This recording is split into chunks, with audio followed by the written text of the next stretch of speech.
Asia में अगर हम बात करें एसोसिएट टीम्स में तो यूएई, ओमान, नेपाल की अगर हम बात करें तो काफ़ी बड़ी टीमें एसोसिएट्स में नज़र आती हैं। अगर हम एशियन डिपार्टमेंट में बात करें, यूएई की अगर हम बात करें तो इस वक्त वो T20 वर्ल्ड कप 2022 में खेलने वाली है। वहीं पर नेपाल की बात करें तो उनकी रैंकिंग्स काफ़ी बेहतर रही है और इस साल काफ़ी मैचेस उन्होंने जीते हैं। मेरे ख्याल से T20 में सबसे हाईएस्ट विनिंग परसेंटेज इस साल में अगर एशियन टीमों में किसी का है तो शायद नेपाल का ही वो होगा। उसके बाद ओमान की बात करें तो back to back 2 world cup उन्होंने खेले हैं, तो ये तीनों टीमें काफ़ी चर्चा में रही हैं। और एशिया में अगर एशियन टीमों की बात हो तो डेफिनेटली ये काफ़ी ऊपर यहाँ पर कहते हैं। और एक और एडवांटेज इन तीनों के पास है और सिर्फ इन्हीं तीनों के पास है कि ये तीनों ओडीआई स्टेटस वाली टीमें इस वक्त हैं एशियन एसोसिएट टीम्स में अगर हम बात करें। तो यहाँ पर सबसे बड़ी बात यह आ जाती है कि अपने अपने फॉर्म में काफ़ी बेहतरीन ये रहे हैं, लेकिन एक अलार्मिंग साइन इन तीनों के लिए है। जी हाँ, और ऐसा सिर्फ नॉर्मल अलार्मिंग साइन नहीं है, बहुत स्ट्रॉन्ग अलार्मिंग साइन है। और वो साइन क्या है वो आपको जरूर बताएंगे, लेकिन सबसे पहली बात यह है कि अब ऐसा नहीं रहा कि ओमान, यूएई, नेपाल ही सिर्फ एशियन एसोसिएट टीम्स में अगर आप कहेंगे कि अच्छी टीमें हैं, टॉप टीमें हैं, जी बिल्कुल नहीं।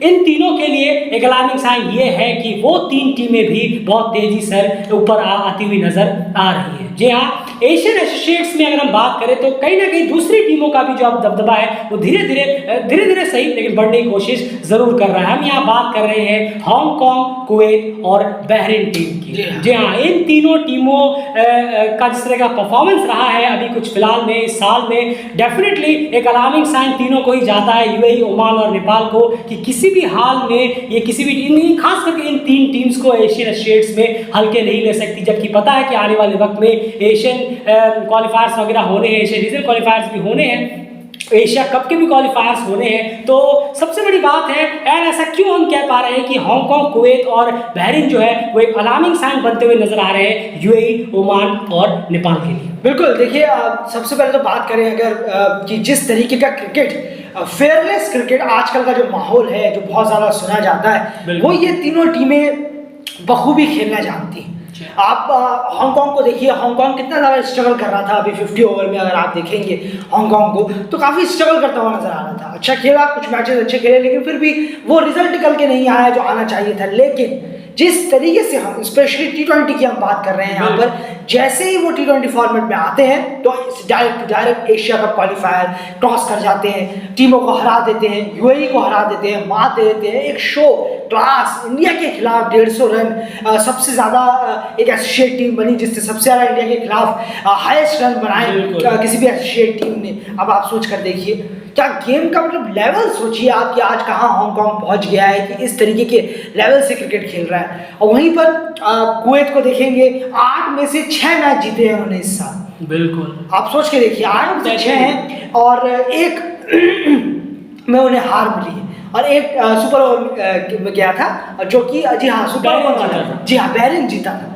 अब आप सोच के देखिए कुवैत भी किस तरीके से T20 में अपने आप को इतना ज़्यादा बड़ा बनाने की कोशिश कर रहा है। बिल्कुल, और सबसे बड़ी बात यहाँ पर यह है कि इन तीनों टीमों के सामने भी बहुत प्रॉपर एग्जांपल्स हैं। अब आप देखिए यूएई की मैं बात करूँ तो यूएई को बहरीन ने ग्लोबल क्वालिफायर जैसे इवेंट में मात दी थी, और वो भी अहमद रजा की कप्तानी में। अगर आप कहें कि एशिया कप क्वालिफायर में हांगकांग ने उन्हें मात दी, यहाँ पर कप्तान वगैरह चेंज थे, तो अहमद रजा की कप्तानी में भी बहरीन ने 170+ तो पहले बोर्ड पे लगा यूएई के खिलाफ और उसके बाद 2 रन से उस मैच को जीता भी, जहां पर विद्यार्थी की हीरोइक इनिंग रही थी, लेकिन वो भी काफी नहीं रही। तो बहरीन ने ग्लोबल क्वालिफायर में यूएई को हराया था और इकलौती ऐसी टीम बनी थी जिन्होंने यूएई को ग्लोबल क्वालिफायर में हराया और एक ही मैच यूएई वहां पर हारा था। उसके बाद एशिया कप क्वालिफायर में देखिए किस तरह से कुवैत ने और हांगकांग ने जो है यूएई को मात देने में कामयाब रहे हैं। तो बहुत बेहतरीन कलेक्टिव परफॉर्मेंस रहा है। तो यूएई तो फुल टेस्टेड है कि उन्होंने अभी रिसेंटली बहुत कुछ टेस्ट किया है इन टीम्स के खिलाफ। वहीं पर नेपाल की मैं बात करूं, 2018 में जो रीजनल इवेंट से बाहर हो गए थे वर्ल्ड कप के, वहां पर एक झटका लगा था जब वो कतर से हारे थे। उसके बाद अभी आप देखिए सिंगापुर से वो एशिया कप के जो रीजनल इवेंट्स थे वहां पर वो सिंगापुर से हारे और उसके बाद वो इस बार का एशिया कप क्वालिफायर जो मेन क्वालिफायर है वहां पर कुवैत, हांगकांग जैसी टीमें हैं, सिंगापुर जैसी टीमें हैं, लेकिन नेपाल, ओमान जैसी टीमें नहीं है। क्या आपको नहीं लगता कि ये एक अलार्मिंग साइन है। बिल्कुल सही। बिल्कुल अलार्मिंग साइन है। अगर आप अभी से हल्के में ले रहे हैं तो आने वाले वक्त में ये डेफिनेटली भारी पड़ सकता है। ये तीन टीमें बहुत ही बेहतर टी20 क्रिकेट में करने की कोशिश कर रही हैं और कहीं ना कहीं दमखम रखती हैं यूएई, ओमान और नेपाल में से किसी को भी किसी भी दिन हराने में, और इसके पीछे कुछ प्लेयर्स का हाथ भी है।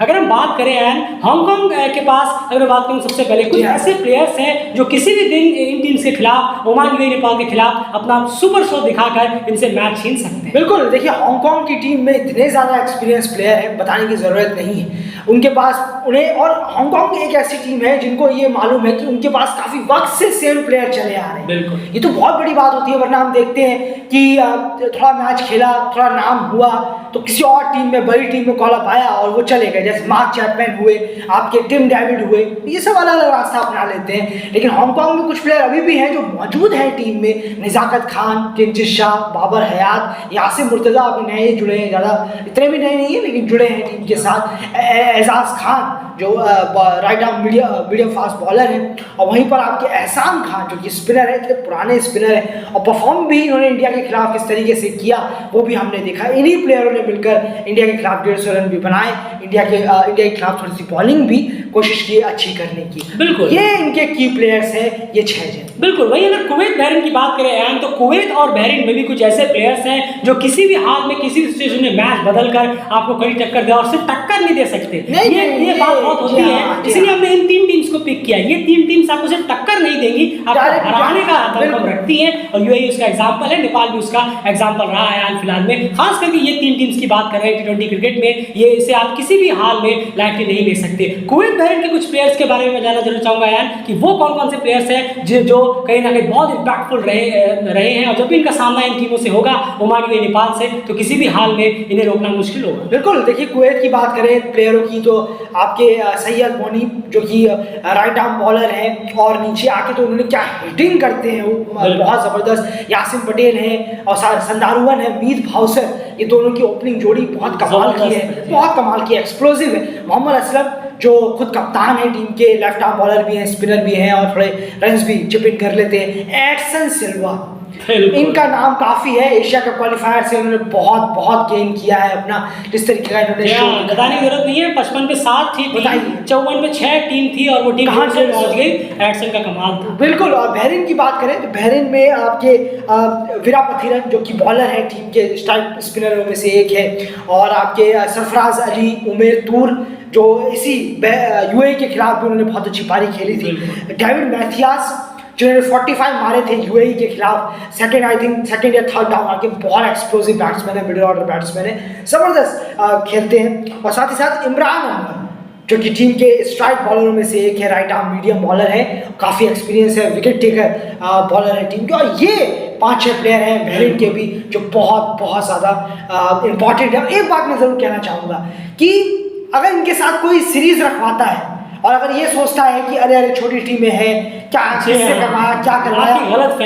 बहुत बड़ी गलती कर रहे हैं। अगर आप ऐसा कोई सोचता है, ये इन्होंने इतना साबित कर दिया है कि भाई हम छोटे मोटे नहीं है, और हमारा जो ग्राफ है वो बहुत ऊंचा जा। बिल्कुल, यहाँ पर हम स्पेशली टी20 क्रिकेट की बात कर रहे हैं, तो यहाँ पर वापस से हम कहना चाहेंगे तीनों के लिए ओमान, यूएई, नेपाल बहुत अलार्मिंग साइन है। जब भी रीजनल क्वालिफायर्स हो या फिर कोई भी इवेंट आप सीरीज को इनसे खेलें तो डेफिनेटली किसी भी हाल में इन तीन टीम्स को हल्के डालें। एशियन एसोसिएट टीम्स में इन तीन के बाद डेफिनेटली ये तीन टीमें बहुत तेजी से ऊपर आ रही हैं। अगर हम टी20 क्रिकेट की बात करें, और ये आप टेस्ट कर सकते हैं, अगर आप खुद सीरीज खेलेंगे इनके खिलाफ आपको समझ में आएगा। और आप नहीं भी खेले हैं तो अभी जो कुछ हालिया में जितने भी रिसेंटली इवेंट्स हुए हैं उन सब में बताने की जरूरत नहीं किस तरह से परफॉर्मेंस इनकी रही है। तो इस अलर्ट रहिए और किसी भी हाल में इन तीन टीम्स को हल्के मत लीजिए। और कांग्रेचुलेशंस हांगकांग, कुवैत और बहरीन, आपने बहुत अच्छा क्रिकेट अभी तक खेला। उम्मीद करेंगे कि और ज्यादा अपने आप को पुशअप करें और बेहतर करें, और चैलेंज लीग जैसे प्लेटफॉर्म में भी आप खुद को और निखारें तो बहुत बेहतर होगा। फिलहाल इस वीडियो में इतना ही। वीडियो को लाइक करिए, सब्सक्राइब करिए, अपनी राय कमेंट बॉक्स में जरूर रखिएगा।